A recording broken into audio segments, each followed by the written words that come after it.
Sir ಈಗ totally ಈಗ ದಕ್ಷಿಣ ರಾಜ್ಯಗಳಿಂದ ಬಿ ಜೆ ಪಿಯನ್ನು ದೂರ ಇಡಲಾಗಿದೆ ಸರ್.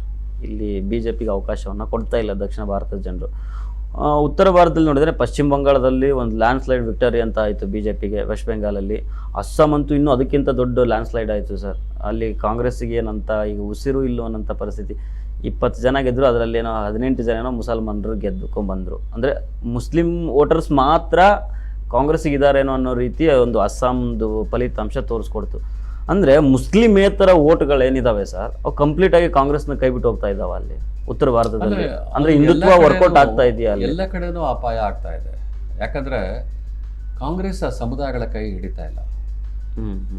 ನಾನೊಬ್ಬ ಕಾಂಗ್ರೆಸ್ನವನಾಗೆ ಹೇಳ್ತಾ ಇದ್ದೀನಿ, ಕರ್ನಾಟಕದಲ್ಲಿ ಕಾಂಗ್ರೆಸ್ ಸರ್ಕಾರ ಇದ್ದು ಇಲ್ಲಿರುವಂತಹ ಮೋಸ್ಟ್ ಬ್ಯಾಕ್ವರ್ಡ್ ಕ್ಲಾಸಸ್ ಅಥವಾ ಎಕ್ಸ್ಟ್ರೀಮ್ಲಿ ಬ್ಯಾಕ್ವರ್ಡ್ ಕ್ಲಾಸಸ್ 1,40,00,000 ಜನ ಇದ್ದಾರೆ.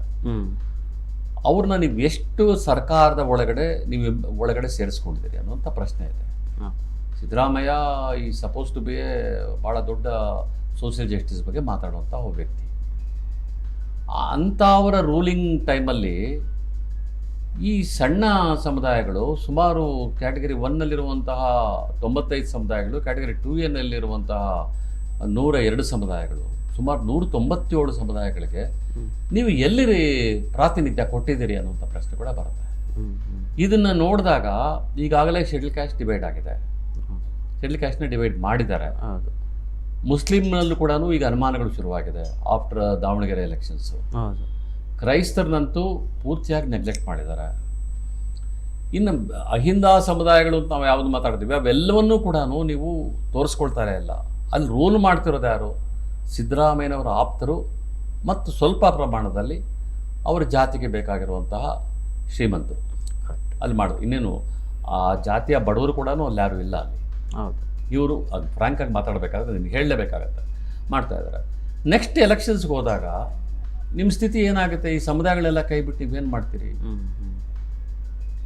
ನೀವು ಮಾಡ್ತಾ ಇರೋ ತಪ್ಪುಗಳನ್ನು ಈಗಲಾದರೂ ತಿದ್ದುಕೊಳ್ತಾ ಇದ್ರೆ ನೀವು 1,40,00,000 ಜನ MBCಗಳನ್ನು ಇಗ್ನೋರ್ ಮಾಡ್ತಿದ್ದೀರಲ್ಲ ಸರ್. ಇದನ್ನು ದಾವಣಗೆರೆ ಫಲಿತಾಂಶವನ್ನು ಸೇರಿಸ್ಕೊಂಡೆ ಒಂದು ನಿಮ್ದು ಒಪಿನಿಯನ್ ಹೇಳ್ಬಿಡಿ ಸರ್.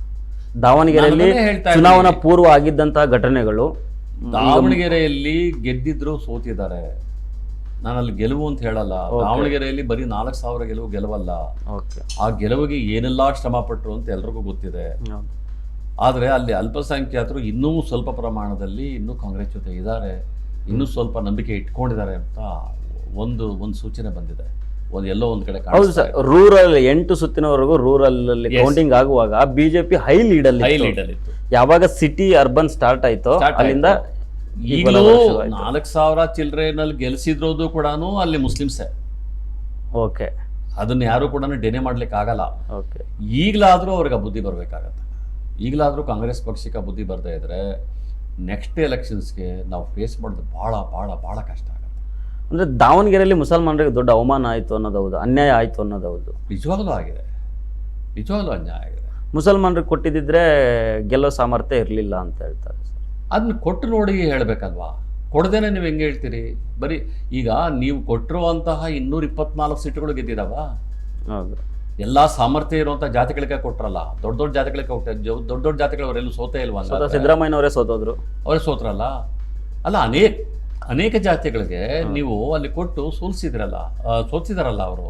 ಹಂಗಿರುವಾಗ ಮುಸ್ಲಿಮ್ಸ್ಗೆ, ಮೋಸ್ಟ್ ಬ್ಯಾಕ್ವರ್ಡ್ ಕ್ಲಾಸಸ್ಗೆ ನೀವು ಕೆಲವು ಕಡೆ ಕೊಟ್ಟು ಇದು ಮಾಡಬಾರ್ದು. ಈಗ ನೋಡಿ, ಮೋಸ್ಟ್ ಬ್ಯಾಕ್ವರ್ಡ್ ಕ್ಲಾಸ್ ಅಂತ ಹೇಳಿದಾಗ ಉಪ್ಪಾರ್ ಇರ್ಬೋದು, ಹೌದು, ಸವಿತಾ ಸಮಾಜ ಇರ್ಬೋದು, ಮಡಿವಾಳರು ಇರ್ಬೋದು, ಬೆಸ್ತರು ದೊಡ್ಡ ಸಮುದಾಯ, ಇದು ಸಾಮಾಜಿಕ ಸಮುದಾಯ, ಗೊಲ್ಲರು ದೊಡ್ಡ ಸಮುದಾಯ, ಉಪ್ಪಾರರು ಇವರೆಲ್ಲರೂ ಇದಾರಲ್ಲ.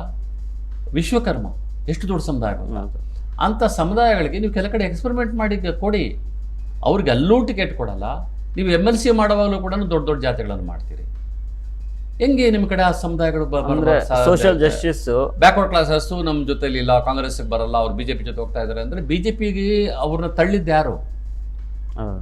ನೀವೇ ಅಲ್ವಾ ಬಿಜೆಪಿಗೆ ತಳ್ಳಿದ್ದು. ಅವ್ರೇನು ಬಿಜೆಪಿಗೆ ಹೋಗ್ಬೇಕು ಅಂತಿದ್ರ? ಪಾಪ ನೀವೇ ಅವ್ರನ್ನ ಪುಷ್ ಬಿಡ್ದೆಮ್ ತಳ್ಳಿದ್ರಿ ಬಿಜೆಪಿಗೆ. ಈಗ ಒದ್ದಾಡಿದ್ರೆ ಏನು ಪ್ರಯೋಜನ? ಈಗಲಾದರೂ ಕಳೆದ 3 ವರ್ಷಗಳಿಂದ ನೀವೇನೂ ಮಾಡಲಿಲ್ಲ. ಈ 2 ವರ್ಷಗಳಲ್ಲಾದರೂ ಸಮುದಾಯಗಳ ಕೈ ಇಡಬೇಕು. ನೆಕ್ಸ್ಟ್ ಎಲೆಕ್ಷನ್ನ ಗಮನದಲ್ಲಿಟ್ಕೊಂಡು ಇದ್ರೆ ಅದು ಭಾಳ ಡ್ಯಾಮೇಜ್ ಆಗುತ್ತೆ. ಸಾಮಾಜಿಕ ನ್ಯಾಯ ಭಾಷಣಗಳಿಗೆ ಮಾತ್ರ ಸೀಮಿತ ಮಾಡಿಬಿಟ್ಟು ಅಷ್ಟೇ, ವೇದಿಕೆ ಮೇಲೆ ಮಾತ್ರ. ಅಲೆಮಾರಿಗಳಿಗೆ 1% ಮೀಸಲಾತಿ ಕೊಡದೇ ಇರುವಂಥವ್ರು ನಿಮಗೆ ಸಾಮಾಜಿಕ ನ್ಯಾಯದ ಬಗ್ಗೆ ಮಾತಾಡೋಕ್ಕೆ ನೈತಿಕತೆ ಇದೆಯಾ? ಯಾವ ಮೊರಾಲಿಟಿ ಇದೆ ನಿಮಗೆ? ಸಾಮಾಜಿಕ ನ್ಯಾಯ ಕಟ್ಟ ಕಡೆಯವರು ಅಂತಂದರೆ ಅಲೆಮಾರಿಗಳು. ಇವತ್ತಿಗೂ ಟೆಂಟ್ಗಳಲ್ಲಿ, ಗುಡಾರಗಳಲ್ಲಿ, ಗುಡಿಸಲುಗಳಲ್ಲಿ, ಸ್ಮಶಾನದಲ್ಲಿ ಬದುಕಿರುವಂಥ ಜನಗಳಿಗೆ ನೀವು ಸೋಷಿಯಲ್ ಜಸ್ಟಿಸ್ ಕೊಡಲಿಲ್ಲ ಅಂತ ಹೇಳಿದ್ರೆ ನೀವು ಯಾವ ಸಾಮಾಜಿಕ ನ್ಯಾಯದ ಬಗ್ಗೆ ಮಾತಾಡ್ತೀರಿ? ನಿಮಗೆ ಏನು ನೈತಿಕತೆ ಇದೆ ಸಾಮಾಜಿಕ ನ್ಯಾಯದ ಬಗ್ಗೆ ಮಾತಾಡೋಕ್ಕೆ?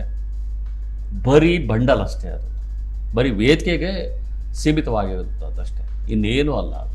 ಅದನ್ನು ನಾನು ಫ್ರ್ಯಾಂಕಾಗಿ ಮಾತಾಡದೇ ಇದ್ದರೆ ನಾನೊಬ್ಬ ಲಂಕೇಶ್ ಶಿಷ್ಯನಾಗಿ ನಮ್ಮ ಮೇಷ್ಟ್ರಿಗೆ ಅವಮಾನ ಮಾಡ್ದಂಗೆ ಆಗುತ್ತೆ. ನಾವು ಹೇಳಲೇಬೇಕಾಗುತ್ತೆ.